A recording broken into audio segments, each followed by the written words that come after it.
Республиканский этап ежегодного турнира «Кожаный мяч» подошел к концу. Ребята выявили победителей в 3 возрастных категориях. Самой младшей победу одержала команда «Спартак» из Алагира. Победители всероссийских соревнований в этой категории будут представлять честь страны на международном турнире в Марокко. В прошлом году лучшей командой России стали ребята из Дегоры, игравшие на Кубке наций «Данон» в Бразилии. Но перед этим юным спортсменам из Алагира предстоит пройти этап Южного федерального округа. Более серьезный уровень игры в старшей возрастной категории.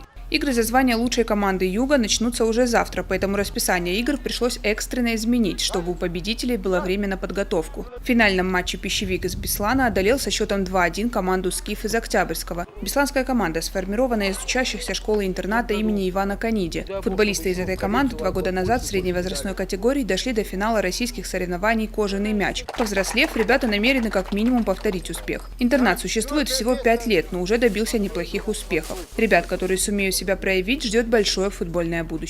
Вот эта же команда 2001-2000 год в средней возрастной группе заняли первое место на республике, Юг России финалисты и всероссийского турнира в городе Волгограде тоже финал, проиграли там. Завтра едем в Анапу на финальную Юг России.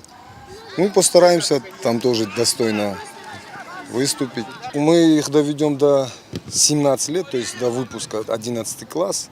Потом будем стараться устраивать их по командам.